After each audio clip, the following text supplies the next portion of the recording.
The lesson in this week's Paw Report: keep certain items out of reach from your pets. Pets can swallow virtually anything, ranging from coins, bones, sticks, and buttons, resulting in internal injuries and costly vet bills. Dr. Gregory Mauck from the Kaskaskia Valley Animal Hospital visits to talk about things that shouldn't be inside your dog and sometimes cat. That's next on the Paw Report.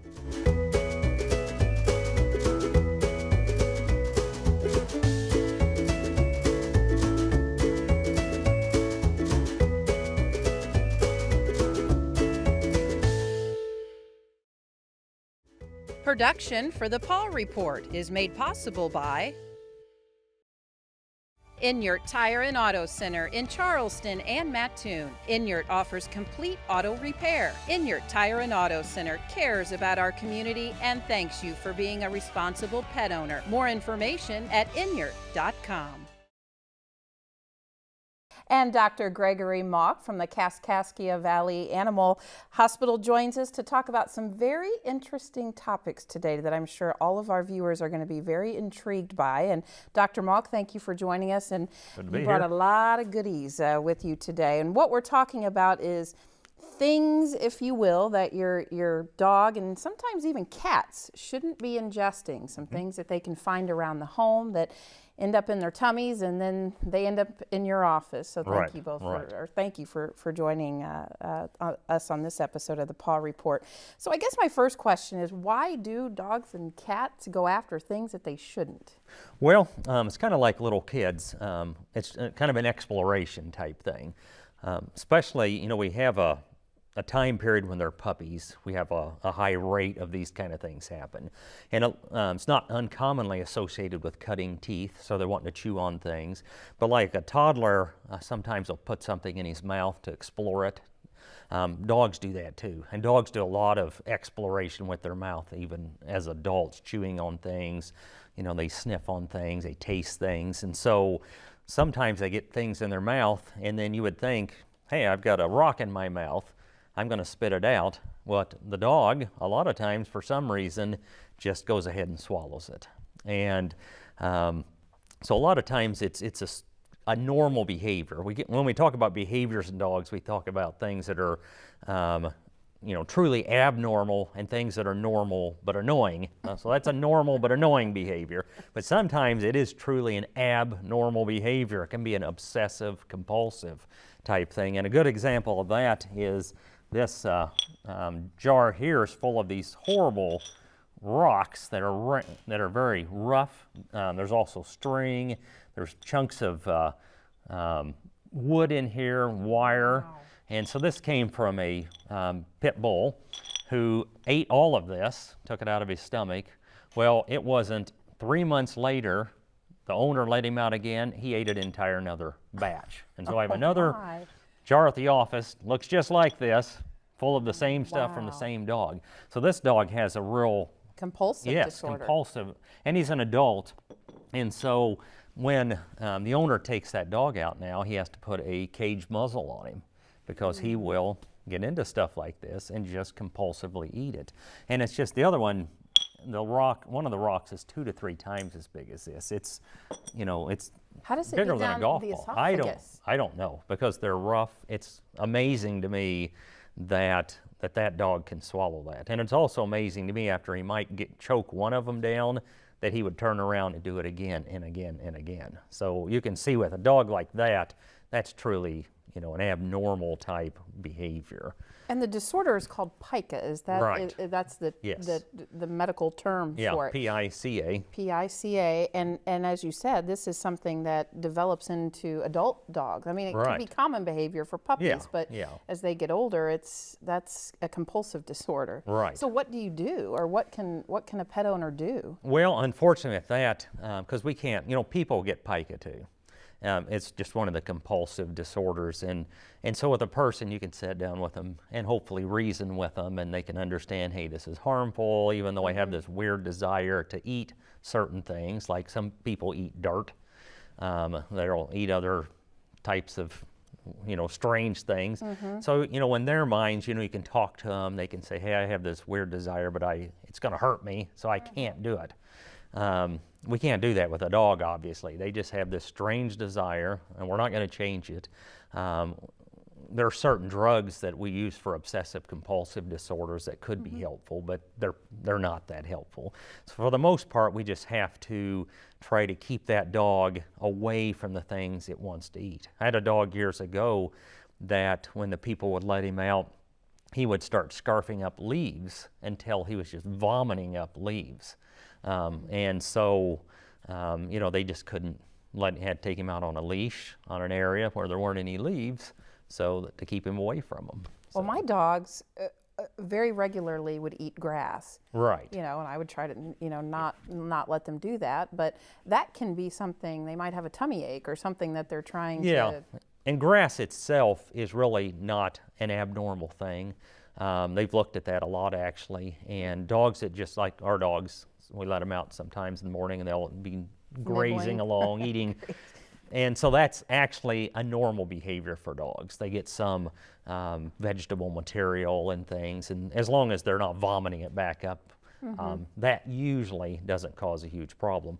Although we opened a dog up a month or two ago, and who had eaten something, I don't remember what, to tell you the truth, we do so many of these, but we found a huge glob of grass impacted in the bottom of his stomach. And that was what was actually causing the symptoms at that time. But they were long, tough, you know, strings of grass that he couldn't pass on through. I'm real interested in some of these other items that you brought in the stories behind them. So I'm going to let you. Yeah. I'm very intrigued by the Gorilla Glue. Right. Clump. And that's a biggie. And these items here, we talk about, they sound kind of humorous. They're not funny if it's your dog, and some of them cause severe damage.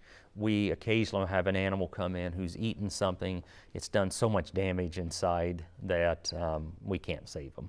And a quick example of that, this is 17 feet of carpet fiber that a dog ate, and he just started pulling it up, kind of like, you know, swallowing a piece of spaghetti, and he kept pulling it up, swallowing, until he'd eaten 17 feet. Oh my. Well, that strung all the way down his intestines, and what happens with string-type foreign bodies is that you'll have a big glob usually in the stomach or in the upper small intestine that gets stuck, and then a part of the string strings all the way down. Well, then the intestines are trying to pull it down, and it telescopes up on that.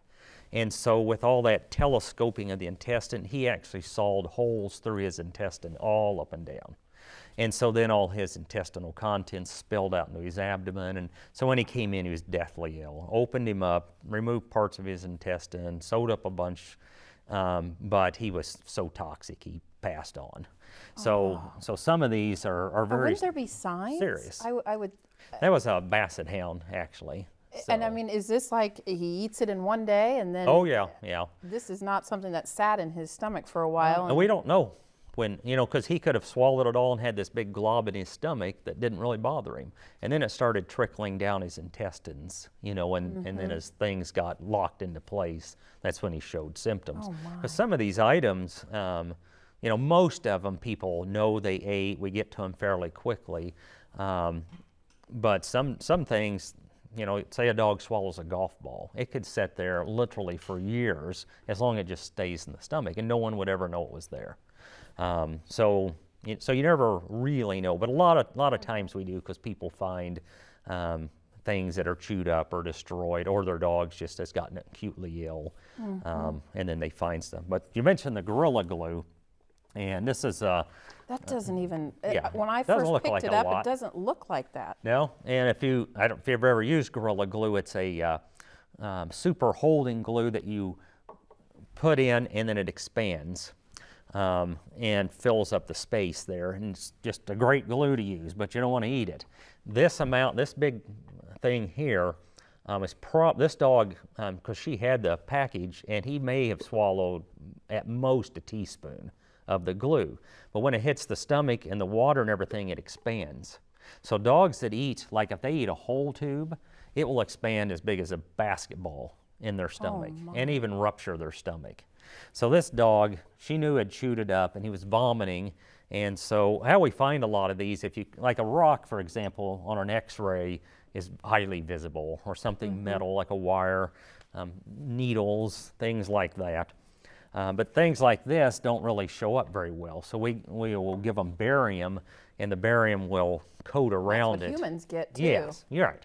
And then you can see that. So a lot of these things, like the grass glob, we had given that dog barium, and you could see there was something down there.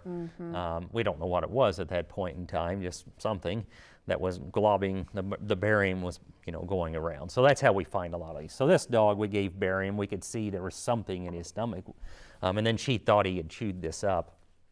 So we opened him up and took that out, and everything was fine, because it was just in his stomach, and it was just kind of, irritating him, making him throw up, but it didn't do any damage. You mentioned the basset hound on the carpet. Is pica more prone to certain breeds, or eating, or? Yeah, definitely tend to see it in bigger, active type dogs like labs, different things. That's a good example. So pit bulls, they're prone to it. I don't know if I've ever opened a little toy poodle up and they ate something. But like for example, any dog can do it. Had a Pekingese years ago that was vomiting and shot an X-ray, and there was lots of metal discs in his stomach. So opened him up, quarters, nickels, dimes, everything took out of him. Well, then the lady started.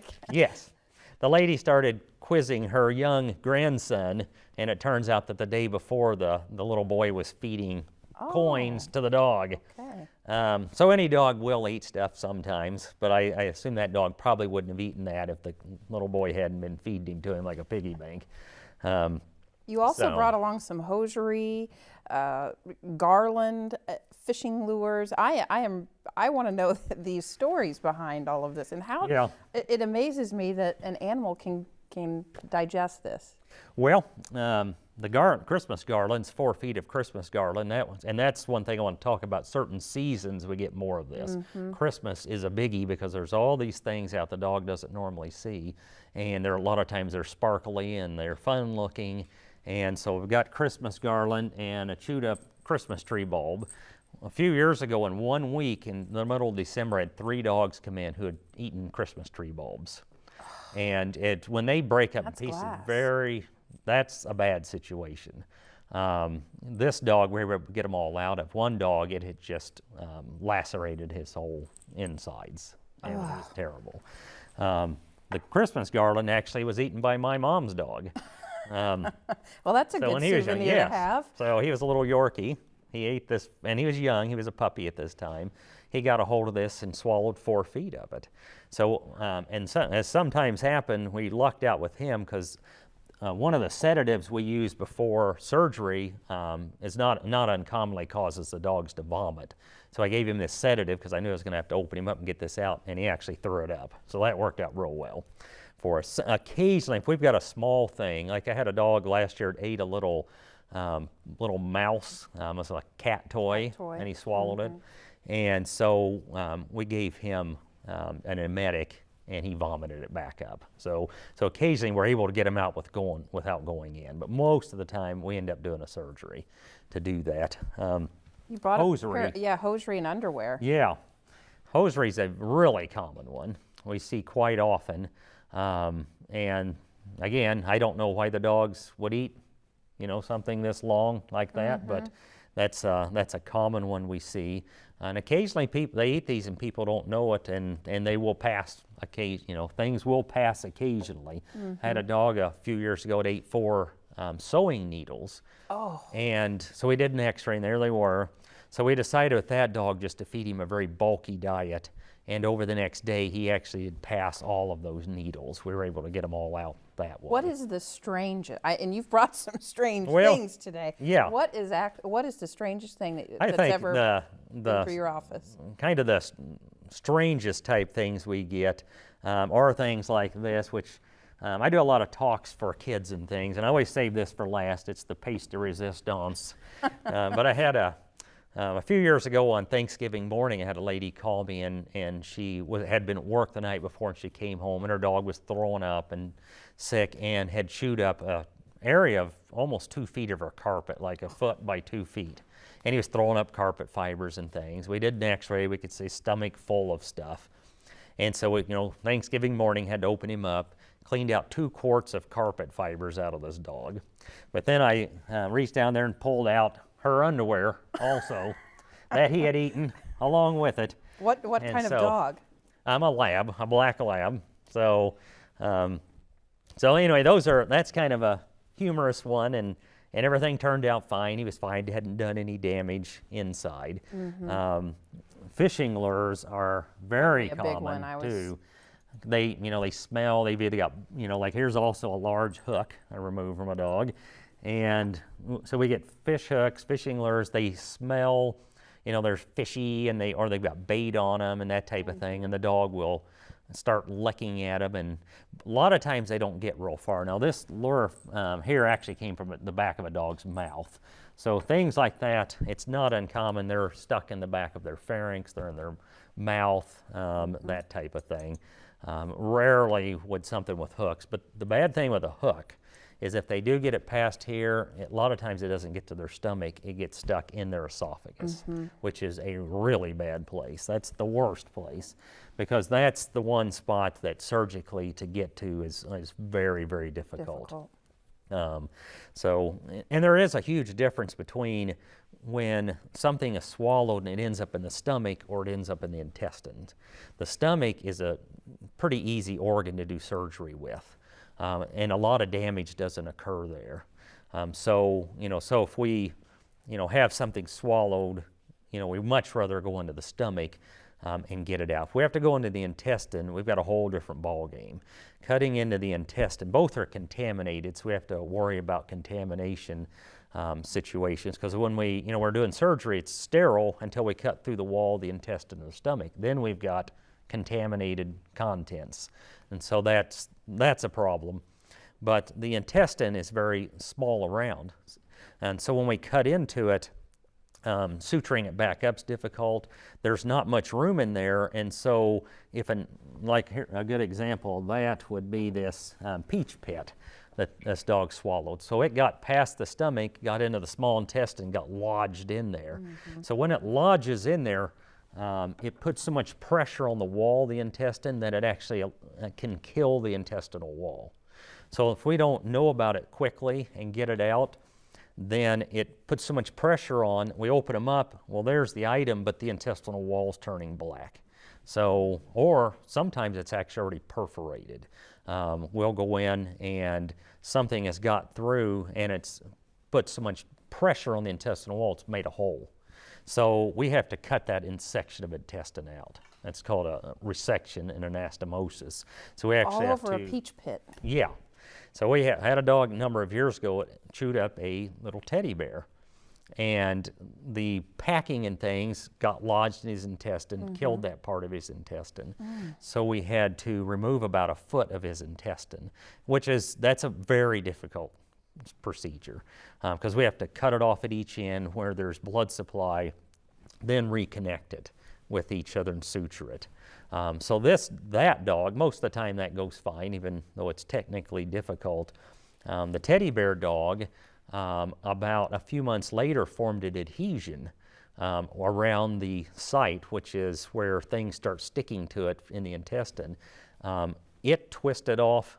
When it did that with the adhesion, it twisted off that area and killed that. So we had to open him back up and do another intestinal resection and anastomosis on that dog and take out another foot of his intestine. And that was all from chewing up a little teddy bear that he ended up having. And the dog? He did fine after that. Didn't have any more problems after that. But sometimes, we have a situation where there's so much damage that we have to do, these more difficult types of surgeries, or we may have problems down the road with adhesions and things like that. You've brought a lot of items. There's probably a lot of other poisons that dogs, and we talked briefly about cats. I mean, cats do the same thing. I have a couple of things. Like I had a cat come in years ago who just kept vomiting and throwing up, and anyway, it ended up Christmas time, he had swallowed these artificial Christmas tree needles. Cats like little things like that, or stringy strings. That's their big thing. But for every cat we do 40 dogs. Or 50. And why is that? They're just more curious? Yeah, and they're just more apt to do that. Cats are more sensible than dogs are. Other things around the home that can be dangerous to animals. Yeah, and you mentioned plants. We get a lot of plant toxicity. Cats are a little more prone to that.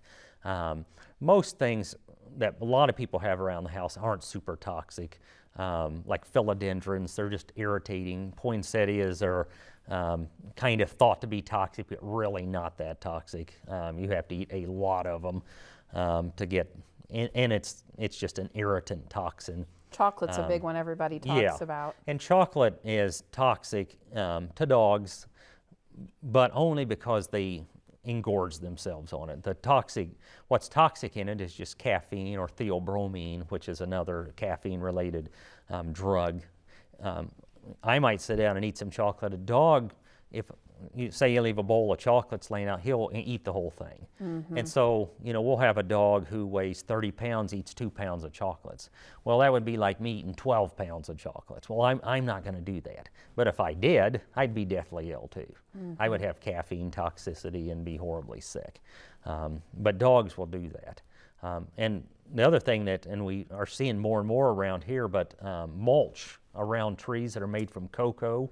They smell, it's real pretty, it's dark, it smells chocolatey, but dogs will chew that up and get chocolate poisoning too, or caffeine. And that's probably something too that could get lodged that would require a surgical removal. Right. So that's a problem. What's, as we end our conversation, what's some things you can tell pet owners to, you mentioned the pit bull owner had to put essentially a muzzle over the dog so it wouldn't eat the rocks. Other things that can be some good advice for people? Well, big thing is to know your pet, if he's apt to even do this. Most, we've had dogs for years and never had an issue like this. Most dogs wouldn't do this, but there are some that would. So you kind of have to know, is my pet prone to doing this? But also when you get a puppy, that's the danger time. And of course you don't know that puppy yet, and he is a puppy, what's he going to end up? So like my mom's dog, after he ate the Christmas garland, then never did it again, So, and he did that as a puppy. One other thing he did as a puppy, he's chewed up an electrical cord. Probably which wasn't popular too. Right, yeah.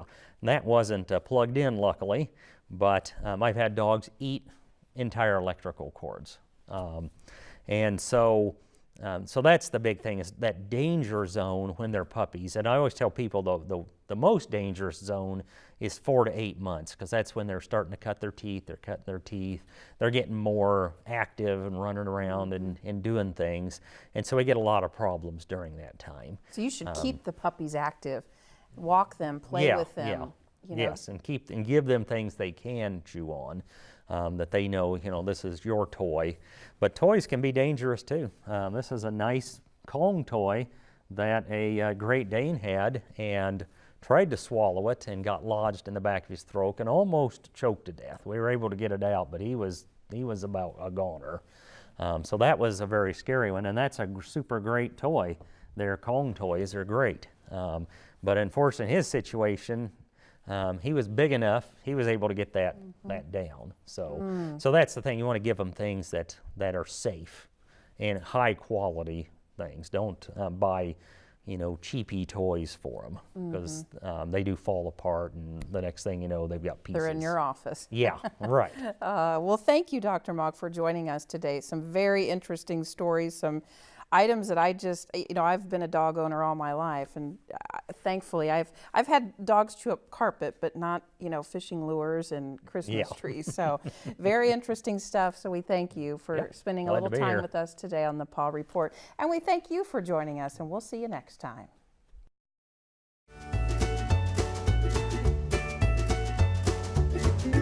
Think you're the biggest coffee fan out there? Well, you may have some competition from a bird. You're about to meet Kiara, a cockatoo who's crazy about coffee.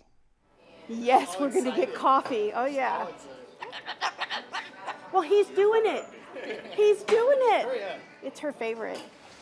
This is a grande 2-pump mocha in a venti cup. So yeah, this is like a big treat. We come out every once in a while and she gets to have a coffee, and she's crazy about coffee. And she'll drink it anyway. You give it to her cold, hot. She doesn't care. Sugar, none. Huh.